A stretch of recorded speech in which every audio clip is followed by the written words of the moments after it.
This is Van Electric Ghost, and we're live on the air with Kathleen Mehuron for the first time. Welcome to the show. How you doing tonight? I am so happy to be here. Thank you for having me. Well, it's fun to talk to people around the world, but before we get deep into our conversation, there's a couple questions I ask anybody that's on the show. Is like, what motivates you, and why do you do what you do? And I did, I shared with you that I listened to a few episodes partway. One thing about my name, though, I do have to correct that because my parents saddled me with this Irish situation. Either you call me Mary Kathleen, or my friends call me Kathy. Okay, So, if you're looking for my book, you're going to go for the Mary Kathleen. Mary Um, Kathleen. Okay. yeah. Why do we do what we do?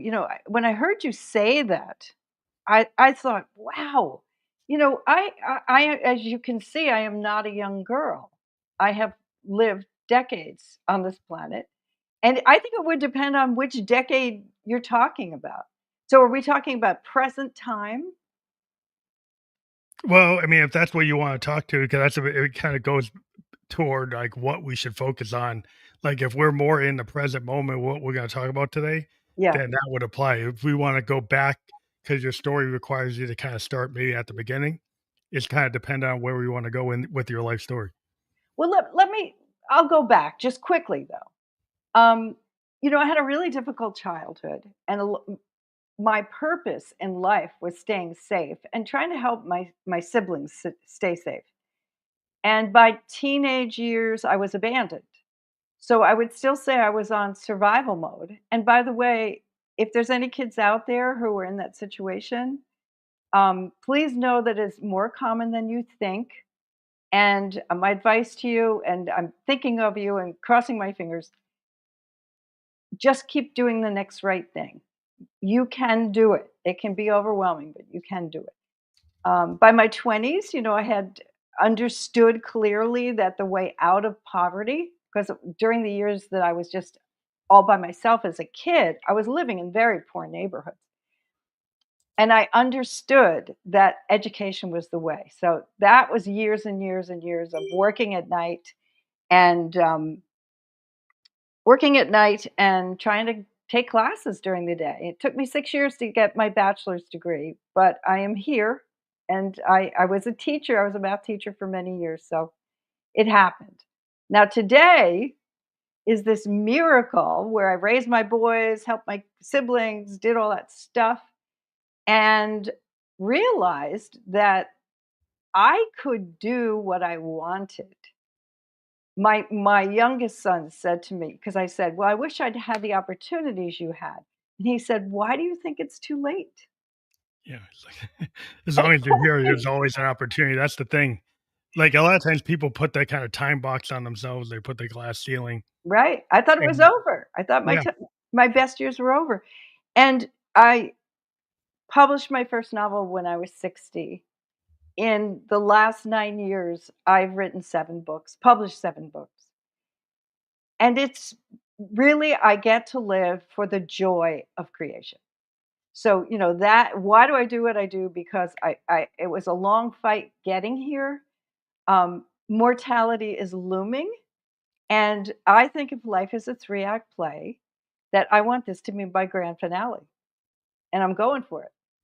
well, I think it's really important when I talk to a lot of creative people is to find out like what gave them the permission structure. Cause like you have artists that are like an example, like studio musicians that don't write their own music. They work with other people to Right. create other people's music. And you got art coordinators that help create art installations, but they're not the artists themselves.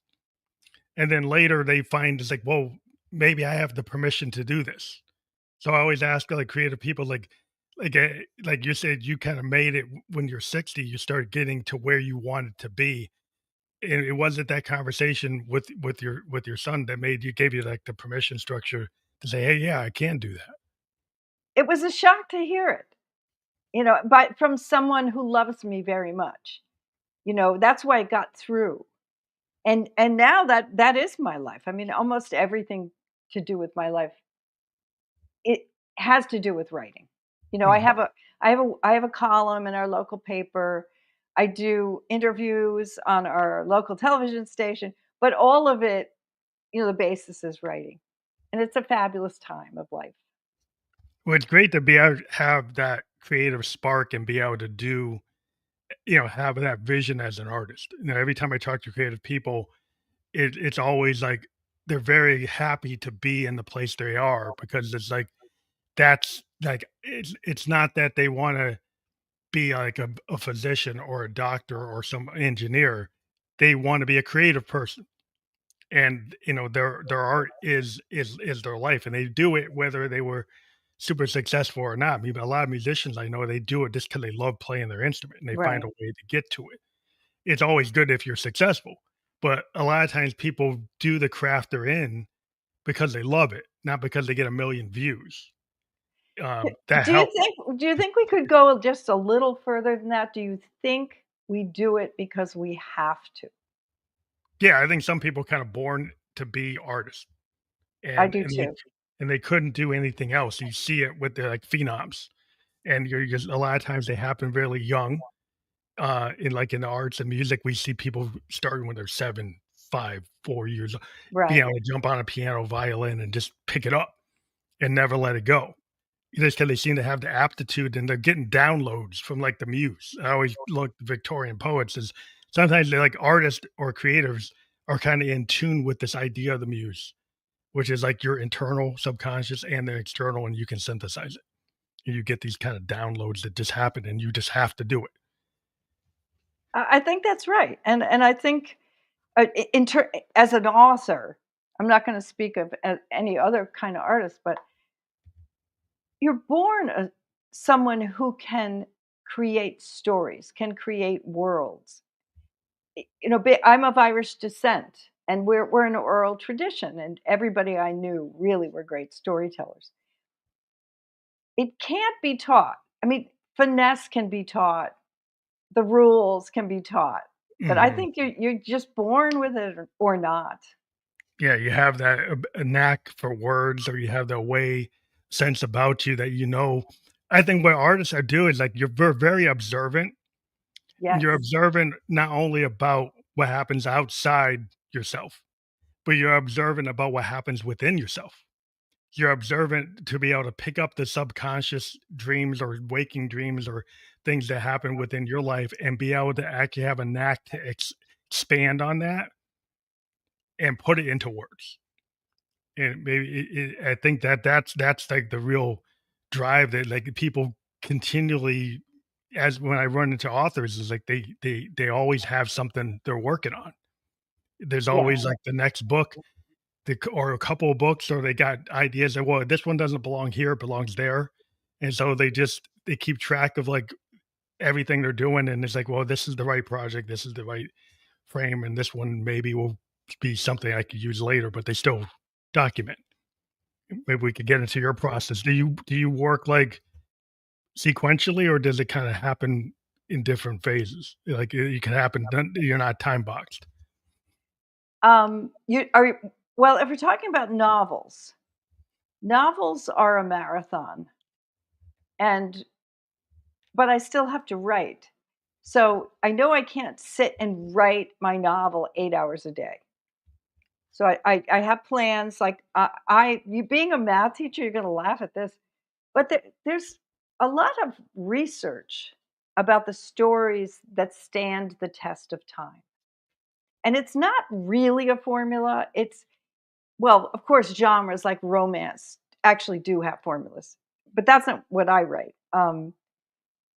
It's the story arc that the human brain needs in the middle, right smack in the middle. They need an event that's going to turn the story in a different direction. Mhm. It's that kind of thing. So I literally will, when I'm creating the structure, I'll write with a calculator. I keep track of the word count and the page count. And I'll say, oh, I missed it by 3 pages. I got to go back and hit that harder. So so there's the phases. It's the getting the initial story down, just channeling it, then creating the structure for me, and then many, many drafts of Refining it. what I call the juice, the good Yeah, that's stuff. good. Well, that's the work that has to get done. Like every artist, when you deal with like musicians, kind of run into this. Like we might have like a stream of conscious moment where we put down something, and it might be like 60 minutes worth of material. Right, But then we go back and we say, well, where was the hook? Where's the outro? And where's that? So you listen to it and you say, well, it's not there. Right. So, but if it is there, it's like, oh, I do have an outro. Oh, I do have a harmony. I do have the actual, chorus. I actually have it, but I don't have the right. other pieces. So you just take that raw material and you keep on refining it. And sometimes it comes out as a complete thought, and that's rare, but it does sometimes come where, yeah, oh, I actually Right. got it on the third or fourth take. I actually got it. Like, well, I'm not going to obsess about it. Like, I did get it. The thousands of hours we put in. Well, it's like the 10,000 hours to get to be an expert. You kind of get Right. this gauge of like, you kind of know, like if you're counting, like you're the left brain, right brain thing, like you're counting, like checking the meter, or you're checking like the rhythm, and we can kind of calculate that too. With our tech today, we can actually see, am I hitting the timing right? Am I in the right space for the head space? Or are my frequencies really going to reach people? We can actually do some analytics on it. But as somebody, well, that takes the fun out of it. Like, is there emotion? But yeah, there's some tech and there's some math to it. There's some process to it, but then there's like the kind of like the life of it, right? The heart of it. Yeah, I had I won't say who, but a professor say to me when I was talking about the mathematics that, well, that just, that's just soulless. No, it's actually efficient because instead of overwriting and throwing away thousands of pages, you're kind of just organizing the moment when you can really go in and like put the juice in, put the good stuff. Well, everybody's process is their own process, so some people might be critical because that's not their process. Right. But when I look at every artist has a different way of giving birth to what they work on, right? And so in some days it might be this way, but that doesn't mean the next project is going to be that way. I mean, there's certainly some commonalities that I have with the process, but sometimes you might be walking in the woods and you get an idea. Yes. Times I would be outlined in a world in terms of sound painting. I'm building a picture, and I have a very specific picture I want to build. I would think as a writer, you're trying to build that world building, the character building, plot design, like the structure. That can be very, like, you can put a lot of hours into the craft of it and tweak that. Compared to like fancy writers, they bite these big, massive worlds. But like in terms of the way you do world design, how do you look at that, or does that even come into play in your genre? Um, Setting is really important in my genre, for me, and it's the beginning, and usually based on very true stories. And I take those stories though and create a character that walks through them all. But for instance, my current novel, my fourth novel's not out yet. It'll be out on Tuesday. Um, but my current novel is called The Belonger, and it's set on Grand Turk Island in Turks and Caicos, which is a remote. It's not the resort island. It's a real small town with real people and real families. And we love many people there. We had a little house there that was totally destroyed in two Category 5 hurricanes, like a Mm. 1-2 punch. And the worst thing was that two of my three sons were there, and I didn't know if they were alive for 3 days. I didn't know if my friends were alive. So I already had Grand Turk in my mind because it's just such a spectacular place to be.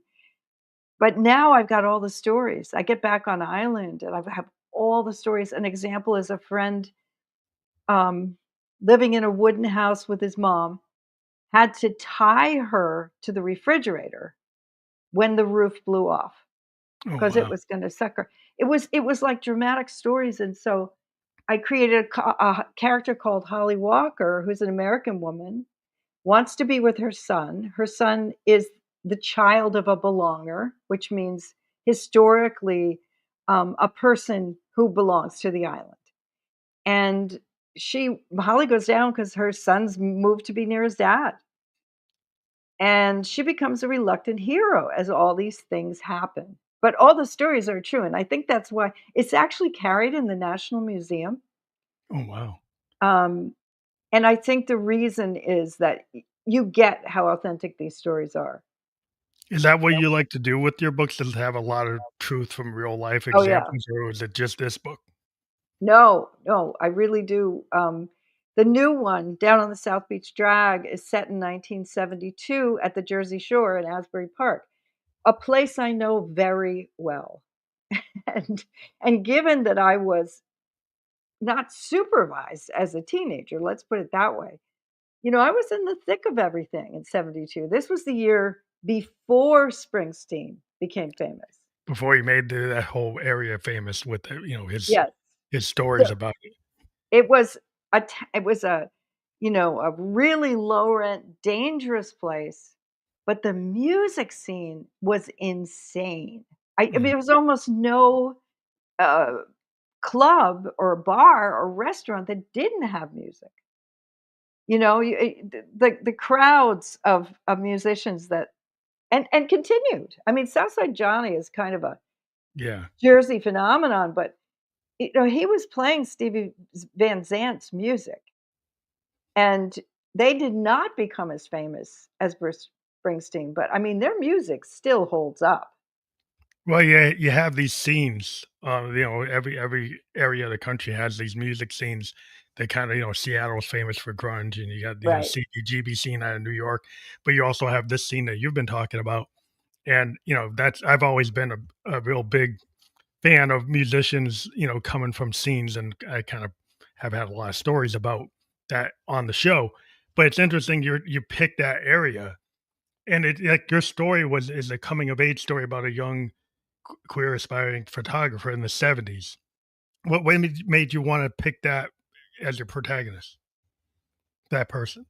Um, because I've been thinking a lot about being in those kinds of neighborhoods, being surrounded by artists and musicians and just simply poor people. I mean, the marginalized and disaffected Mhm. and being part of that. Um, I think I don't want to get too political here, but I think we're living in a time where I fear we're going backwards into blaming people for their individuality Yeah. as if everything is a choice. And so I thought about a boy I knew. I'll be honest, I was too young really to it wasn't romantic at the time, but I had a huge crush on him. And as I look back and I mean, and he was so talented. He was such a talented person and funny, everything. Um, it's clear to me now that what we called in the 70s being androgynous, Mhm. that he may well have been intersex. Like he Yeah. was born as a beautiful boy. I don't know if you've ever seen films of Mick Jagger when he was really young. Oh, yeah. I'm a big fan of the Stones. I mean, I Well, follow all those guys. remember, he had that smooth skin, that blooming color, like his lips were like Yeah, very roses. androgynous. There was a whole period where the Stones were very androgynous, kinda mirroring Bowie.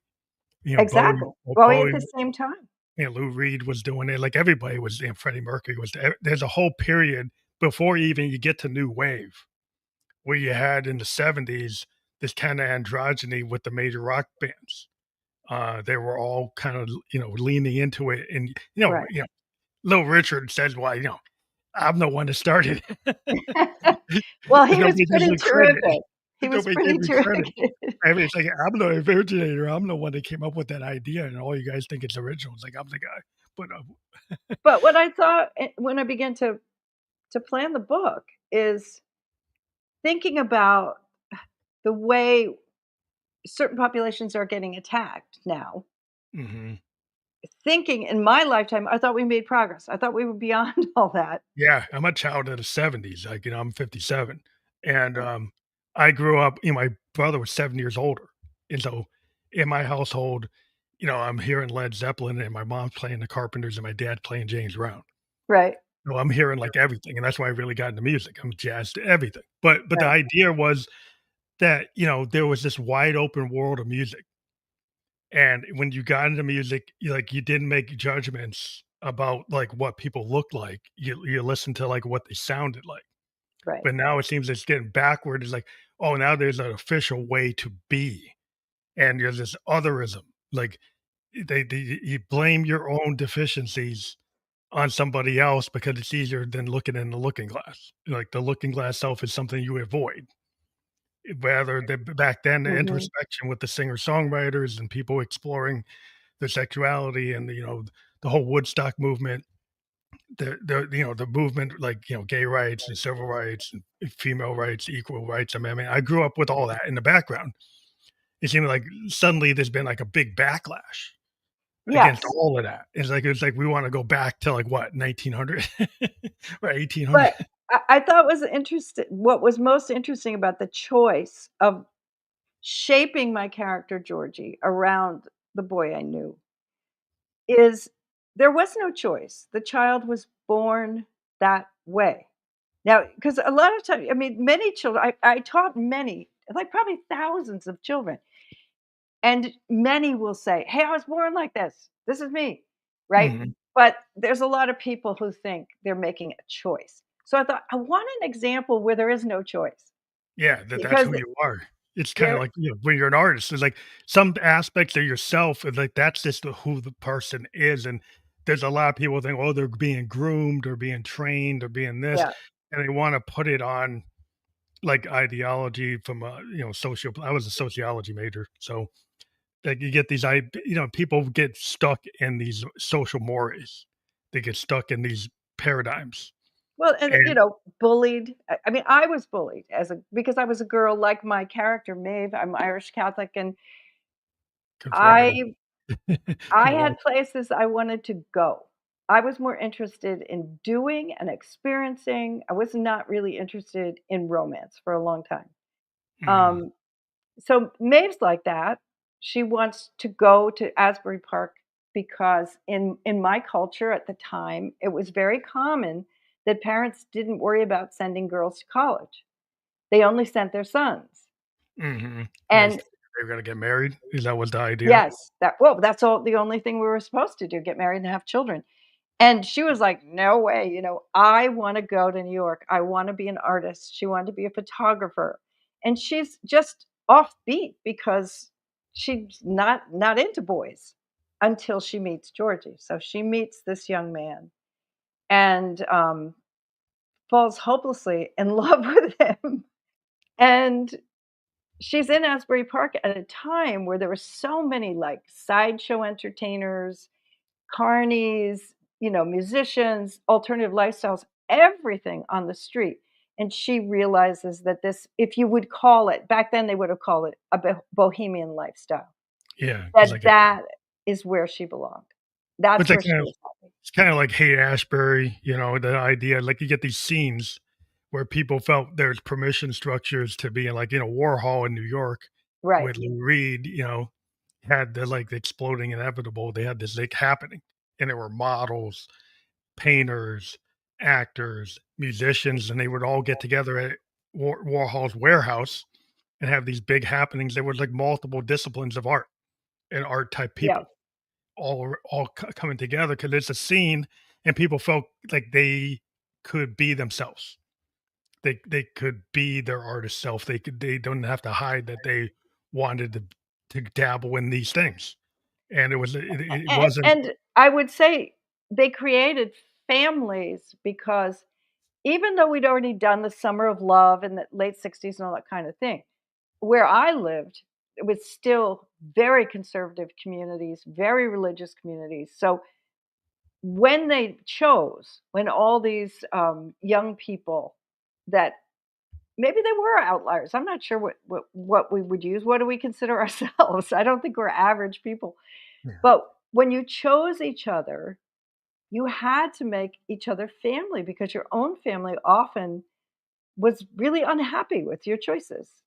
Yeah, that's like the artist's life because most artists, they have to leave their family structure because of like, "Oh, you should be in the family business, you should go to college, you should do" Right. so any type of artist person is gonna gravitate toward the kind of bohemian art community that's gonna be more accepting of the fact that you don't have the 9 to 5, that you don't maybe have that discipline to be, like, in a structured job as an engineer or a doctor or a lawyer, that you wanna pursue art because you love it, or you want to pursue kind of a more mystical kind of belief. You know, you have people who are like more like nature, or into other things, or traveler lifestyle, like Jack Kerouac on the road. I want to be like a gypsy lifestyle. I want to roam about and find myself And rather then, than like, you bring up Kerouac, I mean, all of them, the Beat poets, there was a lot of, um,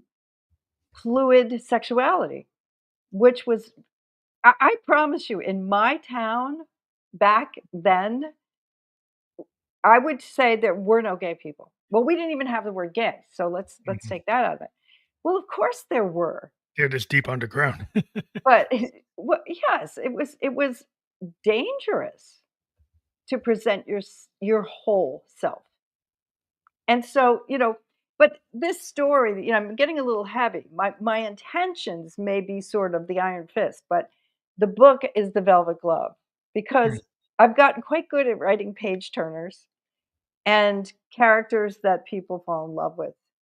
And that's what I want. I want you to fall in love with them because if you fall in love with them, you realize that it doesn't matter if people live a different life than you do.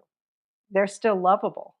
Yeah, well, that's the problem. I guess you get into like maybe the tension in the book is people are gonna love their family even if the family doesn't love them. Like if Yes, they're going to you're keep trying. you gotta keep on trying. Like, if your mother and father reject you and kick you out because they don't Yeah, like your lifestyle, they don't like your life choices, they don't like where you're going, but you're still like, "That's my mother, that's my father, like, right. that's my brother, that's my sister." I still wanna be part of that, so you'll try to reach out even if they're not reaching out. Is that what the direction is? Or does the family wanna reach out? Or is she the one wanting to reach out? Oh, she has to lose everything. She has to. I mean, that's just and I realize that's good storytelling. I mean, that's textbook, but it's Mhm. also the truth about that time.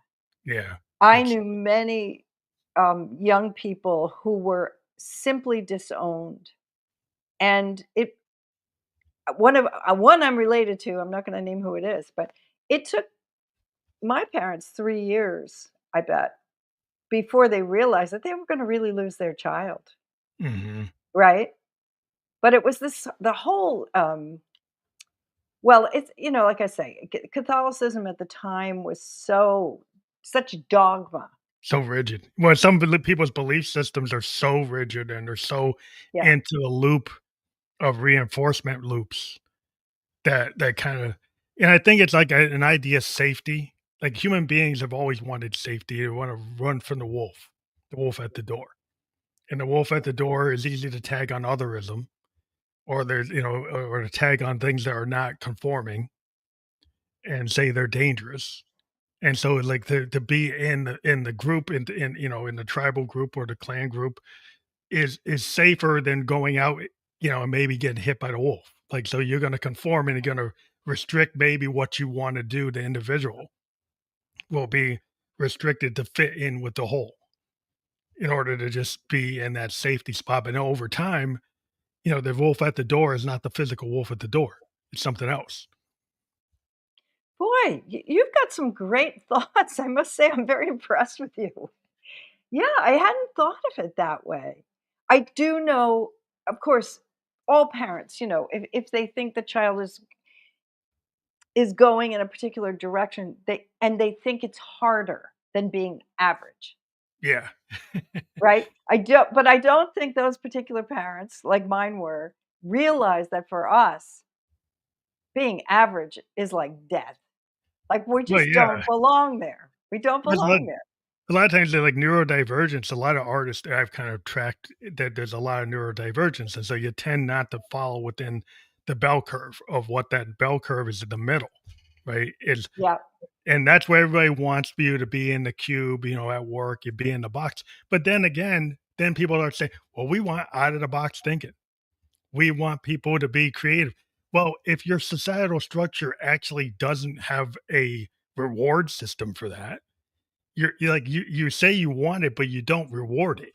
You penalize it because Right. a lot of the people, Einstein was probably neurodivergent.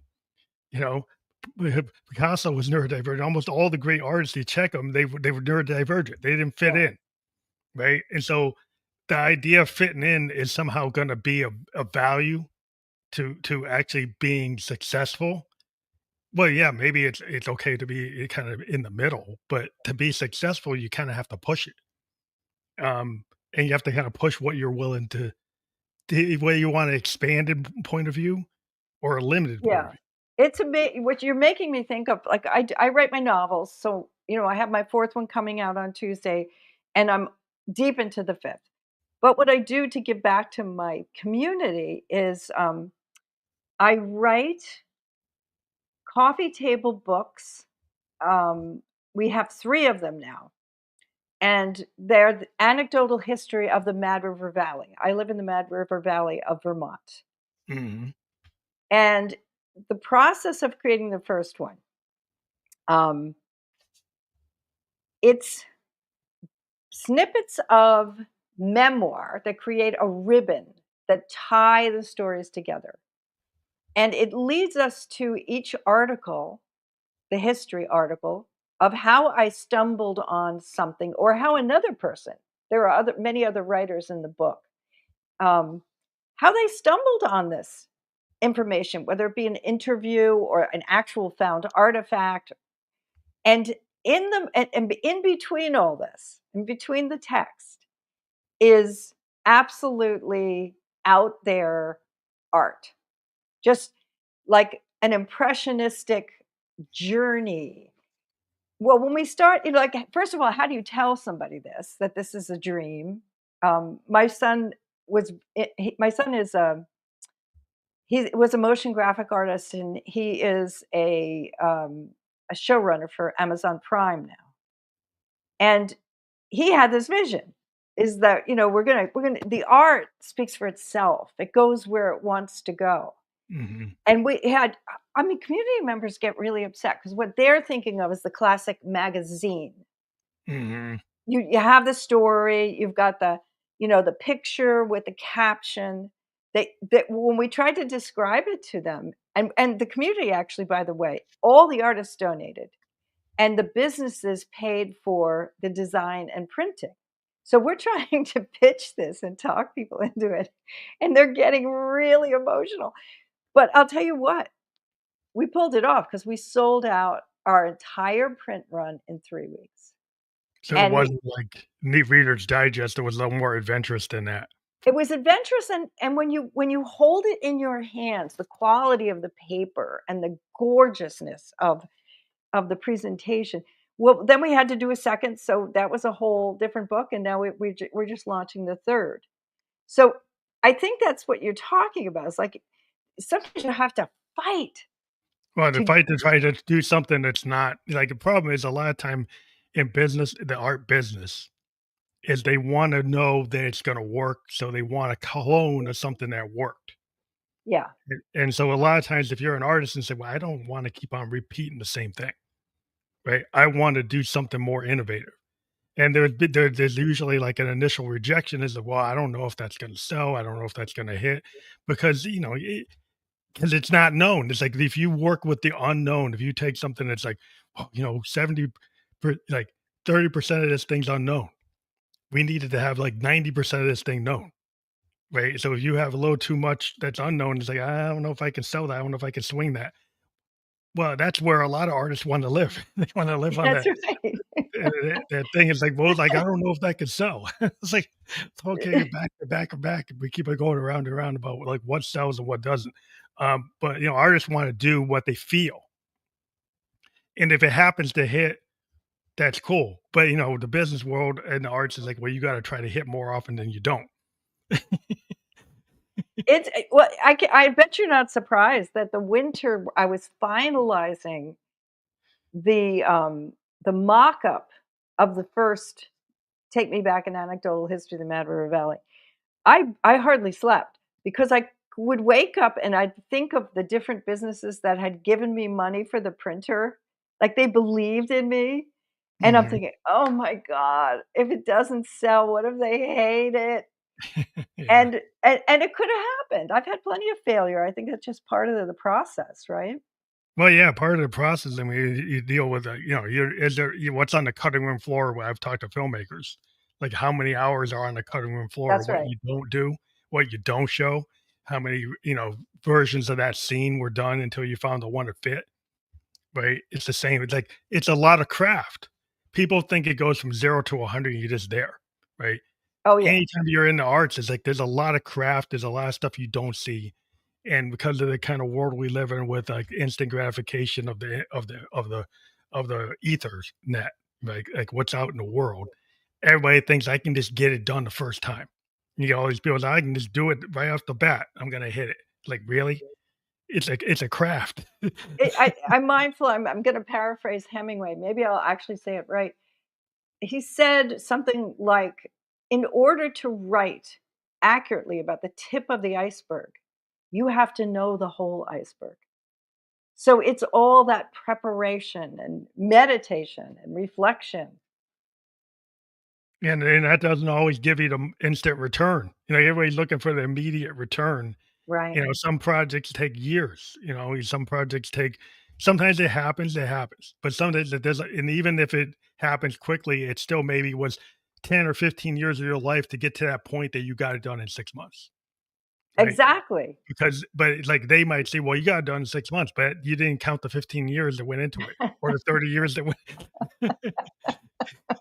The experimentation. The Yeah. Are you careful here? I've got a question for you. I'm getting more careful about who I ask for feedback because what I'm finding is they don't necessarily know what they're talking about. No, I don't mean to insult them, but I No, mean, it's true. if you ask someone, like in the early draft of Down on the South Beach Drag, if I gave it just to somebody and said, "Would you give me some feedback?" The many people, the best they can say is, "I liked it or I didn't like it." They don't know why. Yeah.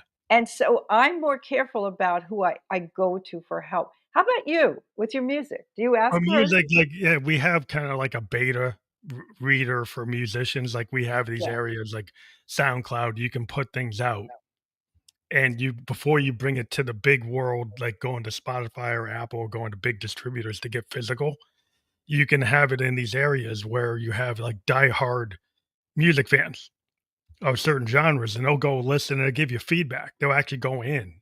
and but you don't know them? You don't know them, but they're people who are just into music. Like, they listen to music like they're fans of certain genres, and Yeah, they're like, if you're a funk guy and you put a new funk song, they will go in and say whether or not they like it, if it's EDM or it's progressive or whatever form it is, and they give you feedback that's worthwhile. Because when they comment, they'll have a comment that's like a paragraph. 'Cause if you're a musician, you kinda need to know, well, how is this person feeling? If they just said, "Oh, it's awesome," well, that doesn't really tell me that much.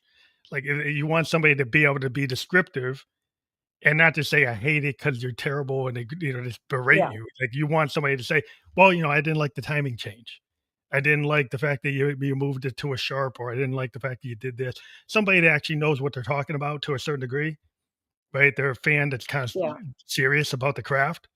And so you tell somebody tell me you like the pacing, I didn't like the pacing, or they tell you like, well, this didn't wasn't believable. Somebody tells you something that makes sense, right? They say, well, I could take it or leave it because maybe they don't get what I'm trying to do. But at least they give you feedback that's worthwhile. You don't have trollers that just are there because they wanna just trash you? Oh yeah, there are people who do that, and you don't listen to them. That's what I think. That's why I'm asking. I'm getting more careful Yeah, because yeah, you don't want to, I put it in places where the trollers, I mean, they're trollers, but they're more people giving me positive stuff than negative stuff. And yeah. so the trollers I can just weed out.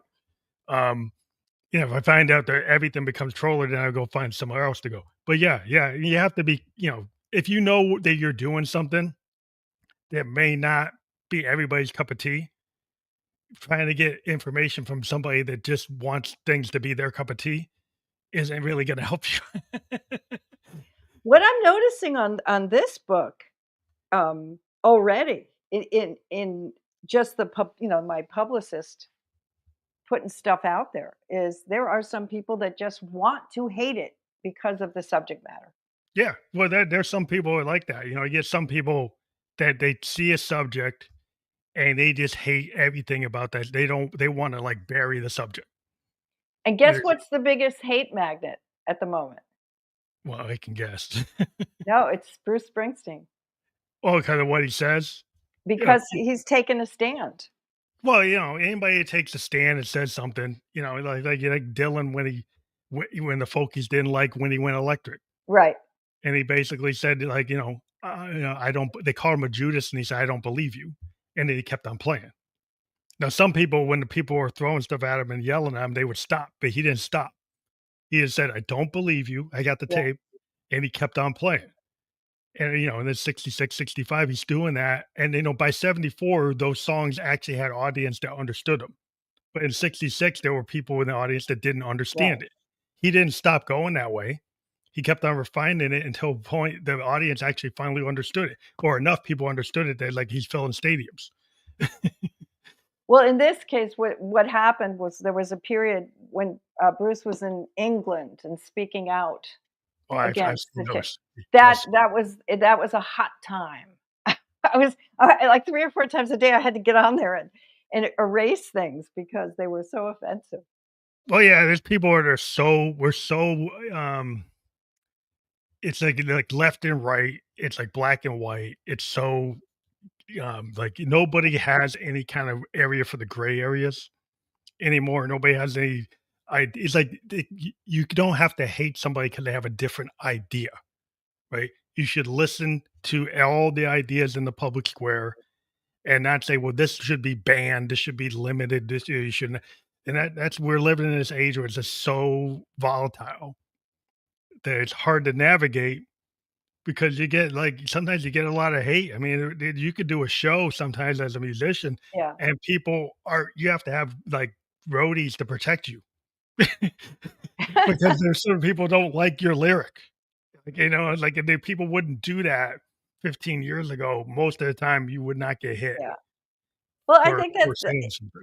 it's interesting you talk about gray area because I think that really is the basis of Down the South Beach Drive.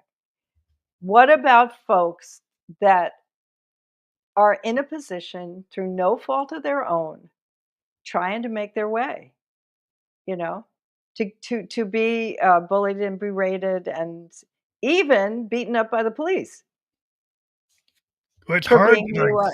to not be yourself. Like people want people to force them back underground because we live in an age where somebody thinks their freedom is dependent on suppressing your freedom. And I'm like, I Yes. have a hard time with a mindset that thinks your idea of freedom is to suppress all types of things that offend you. So you take away the rights from all these other people because those things offend you. And and you run around saying you're a freedom fighter for who? For yourself. Everybody likes you.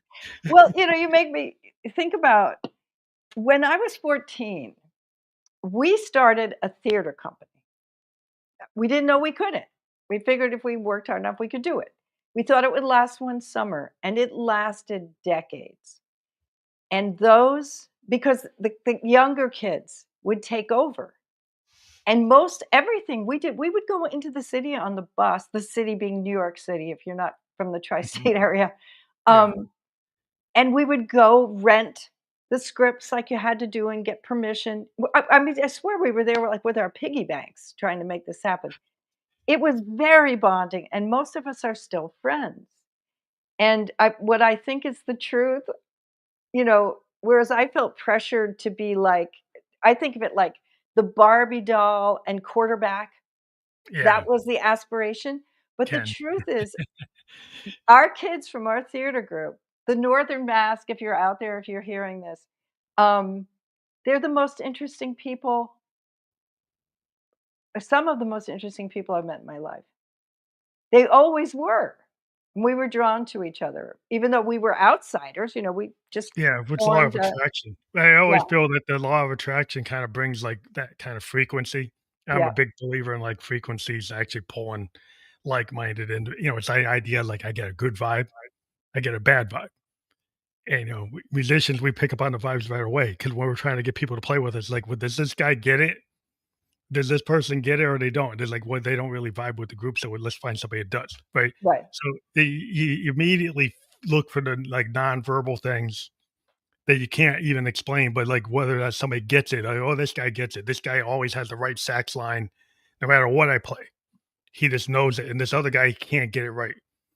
And it's like, you could spend all your time trying to get it to get right or find somebody that can do it. Right.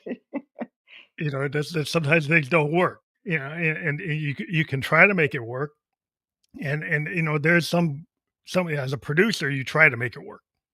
You try to get it to where it's like, "Okay, I gotta deal with it." Right. Like, we try to make it happen. Like, so people can need to kinda have a producer mindset instead of like, "I just want it my way." It's like try to get things to work and being out the best in everybody and have everybody kind of, like, pull it together to have a better societal outcome rather than, "Oh, yeah, you're not in my little group, so get out of my way."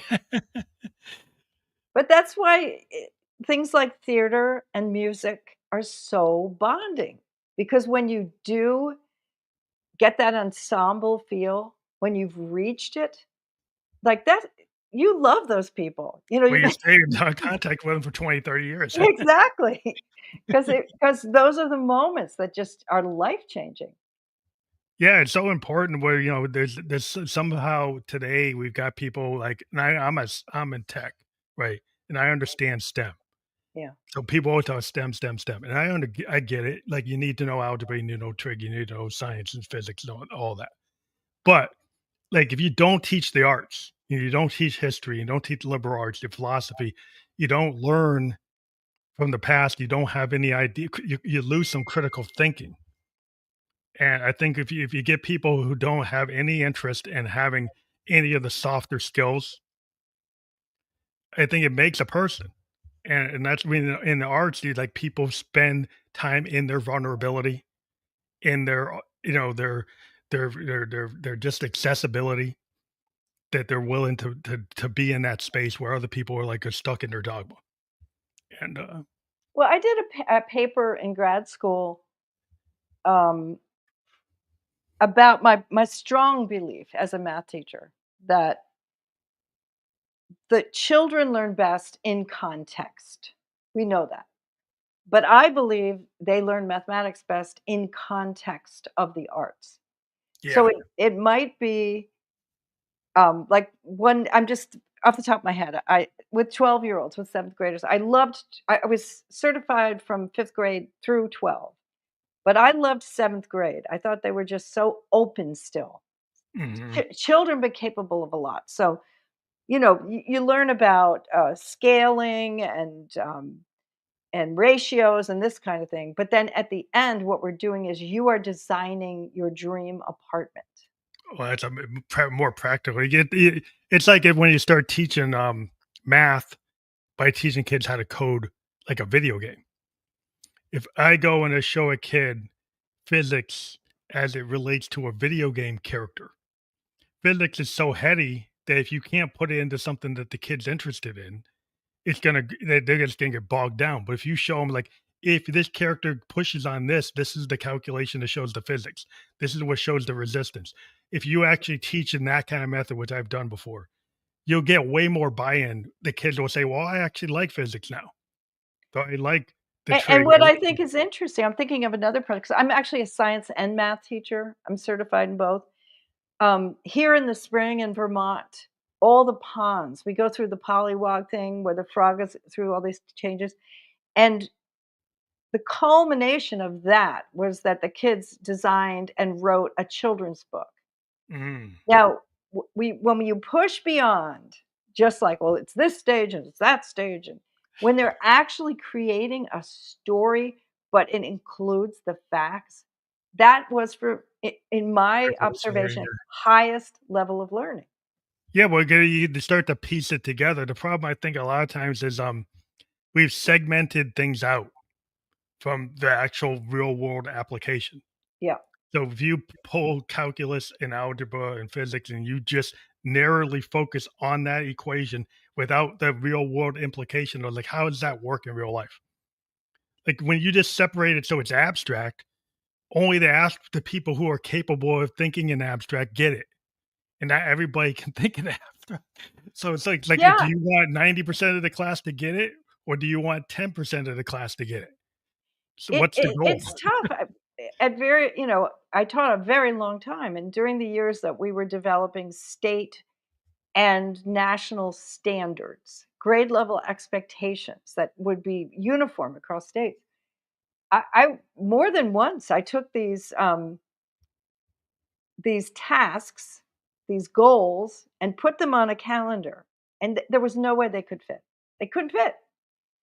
And so then you're giving up all the exploration. I think of these projects as exploration, reflection, growing as a learner, as a student, because you're getting to the next phase with it. Well, it was really hard to do, and I have to say, I just wouldn't give it up. Well, I And I think it's never really got fired. I never got fired from a teaching job. well, that's it's super important because people are so narrowly focused into these lanes where they miss the boat. Yep. Like, you don't get the fact that the way most people will learn is if you apply it into a story, you make a kid understand how that works in a video game, how does that work in real life, like, how is a real world example so it's not so abstract, so then they can get their heads around it instead of just saying, "Well, only the kids who get the A's are always gonna get the A's," right? It's like, if I'm only teaching to, like, the kids who get the 100, what is the failure of the class to get good scores the problem with the kids, or is the problem with the teacher? Well, I still think we're trying to figure that out, but I had my own opinions about it, and, I enjoyed my career. The only I it was hard to leave the children, but, at the point where when I put my first novel out, that was it. I was a full-time writer, and, Mhm. I'm happy to be. Well, you can be a teacher through writing, it's just like everybody who gets into the arts is like, you're telling a story because you're telling a story that has like a social conscience aspect, there's Yes.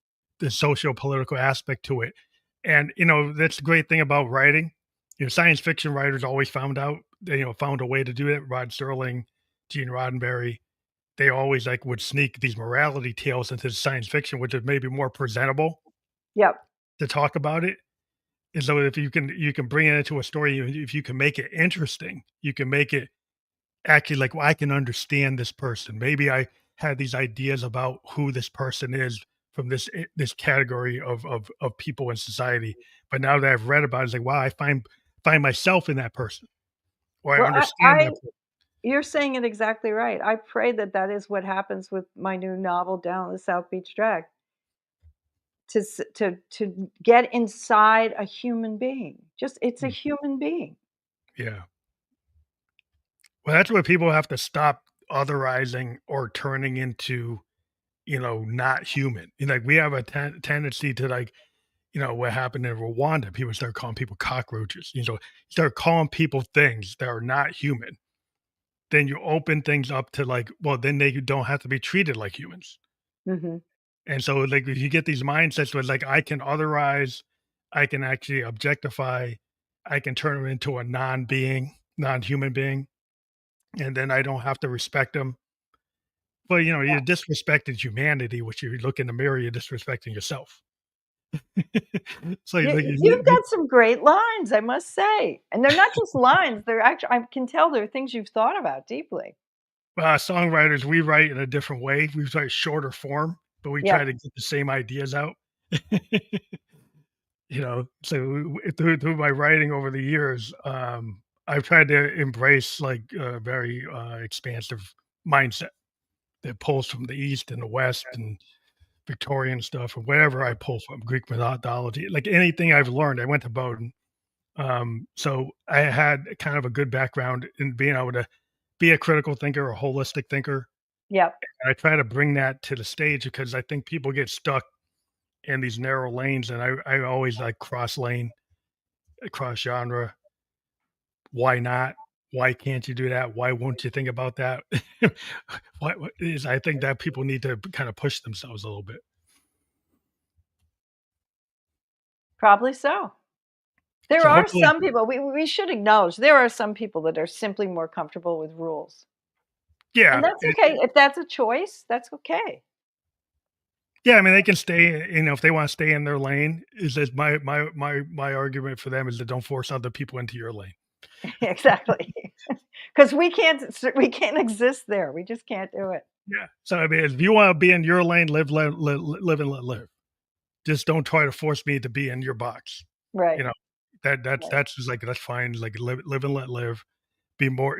But the problem I have like lately is people want to control all the lanes and make it one lane What I was gonna say they wanna make it 2 lanes, or two lanes, or they want to bring you it know? down to top down two Yeah. lane.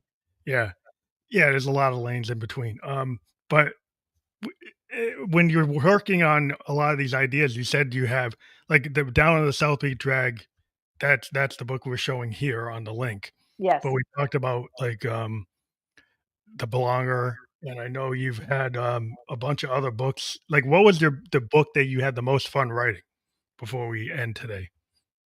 I would say the current one, and the reason is that I had really forced myself into you have to realize as a science and math major, I never took a writing course, right? Hmm. I wrote 2 books before I took a writing course. I think maybe I would have rethink it if I realized, but as I'm in graduate programs with fabulous 25-year-olds, 24-year-olds with all sparkling ideas, and they accept me. Well, I'm filling in gaps that I had. So now at this point, with the Belonger, I really feel I produced a page turner, which is very important to me. I love beach reads. I love commercial fiction. Hmm. And the Belonger and certainly down the South Beach Drag will be turning pages. And it's thrilling to have figured out how to do that.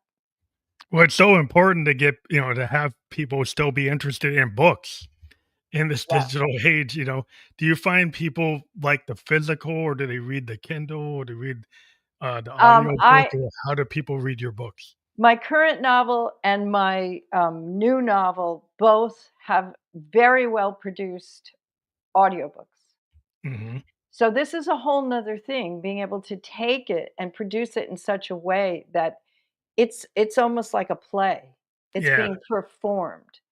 I find that is different. I would still say probably a close majority like to hold the physical book, but more and more it's becoming Kindle, Nook, and audiobooks. Yeah. So Yeah. that with my theater background and music, I'll take that on. I enjoyed the audiobooks very much. Well, it's like doing Playhouse 90 or something. It's like Yeah. I like the idea of, the audiobook 'cause I like old radio plays, Yeah.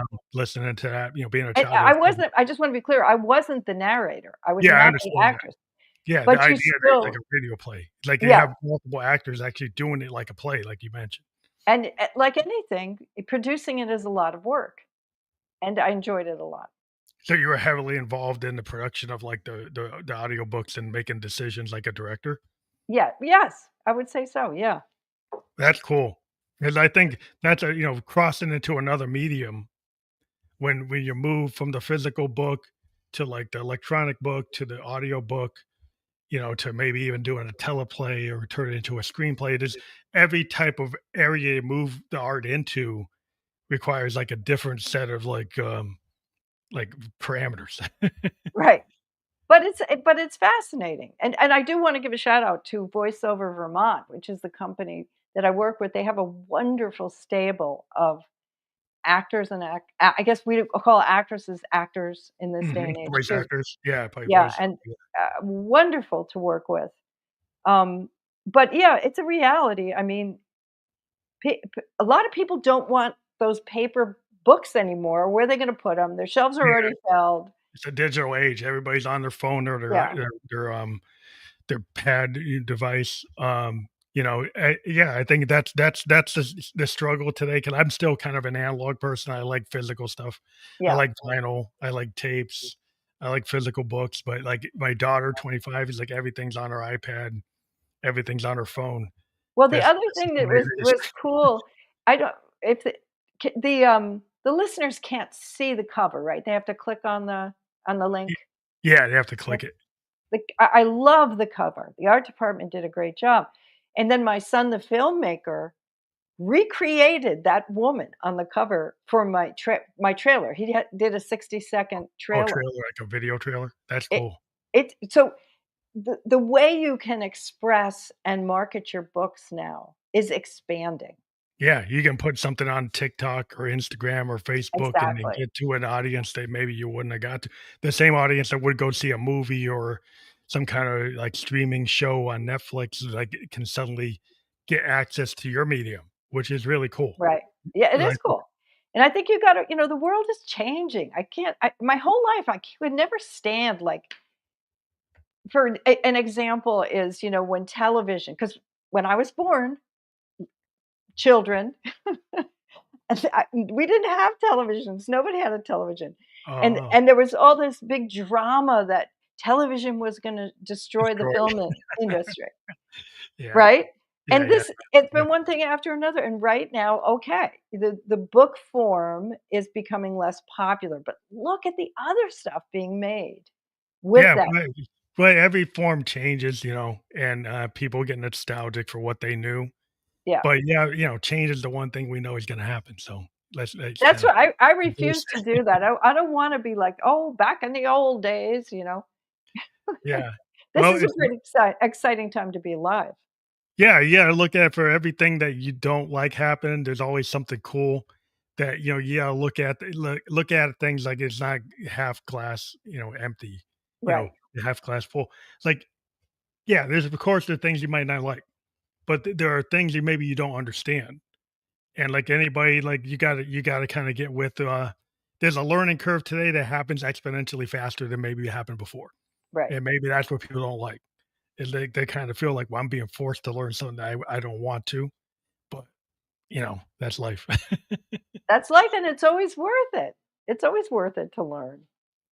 Well, I think so. Well, you're a teacher, But, thank you again for being on the show. Time always goes by quicker than we imagine. We hit the 1 hour mark. Yeah. Yeah, I wanna let people know that we do have the ShymanSchuster, .com book link to Down on the South Beach drag, and that will be fully clickable, for anybody who wants to click on that within the podcast platform that you're watching. We've just been live on Facebook, LinkedIn, and YouTube. We will be on Amazon Podcast, Apple Podcast, iHeartRadio, and Spotify video podcast by tomorrow.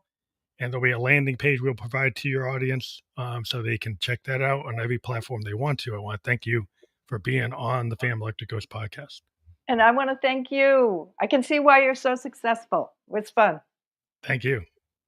Have a good night. You too.